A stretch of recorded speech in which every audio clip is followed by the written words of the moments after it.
in I think 7th grade, all of a sudden Magic the Gathering became one of those huge fads. You know, like 6th grade it was Pogs, like the Slammers.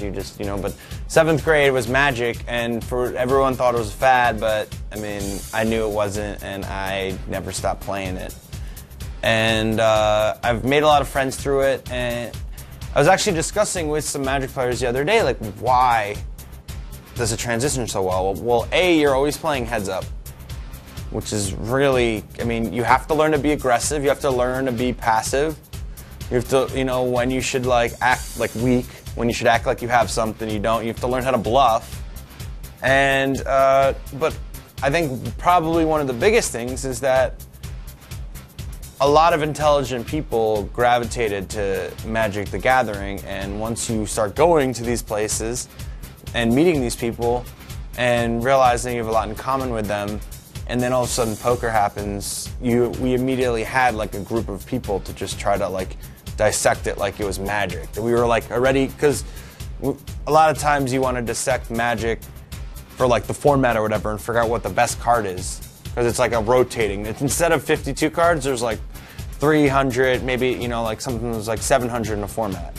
But it rotates like every year. So the format's always changing. So sometimes aces could be good, and then sometimes deuces could be good, if you understand what I'm saying. And so you're always like just taking the format, dissecting it, figuring out the best thing to do, and it's incredibly complex. But with poker, it's also the same thing, where you have to, just figure out what the best, like when you're playing 6-max, or heads up, or this player, or, it's just you constantly have to dissect it and just like, figure out what the best route to take is. I have some friends that definitely, like I've probably known for over 10 years through Magic, because because of that, they saw that I was doing well, or vice versa, or whatever, and we all just kind of took to it was weird. All of a sudden, the Magic community didn't play Magic anymore. It was just poker, and actually, it was really a very odd occurrence that kind of was funny.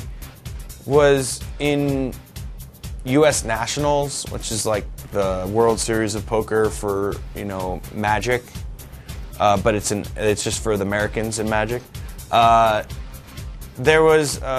We did something called a draft, where it's a 3-on-3 thing. So there's 3 people on each team, and you pick cards out of packs, and it's really cool. But on the team it was Eric Froelich and David Williams, and then there's another guy, but he didn't end up transitioning into poker. And then my team was actually Justin Bonomo, Daryl Fish, and me. And it was just so odd that 2 years later, David Williams was getting second, then 3 years later, Efro was winning, and then like a couple years later, we were making our forays into poker. It was pretty cool.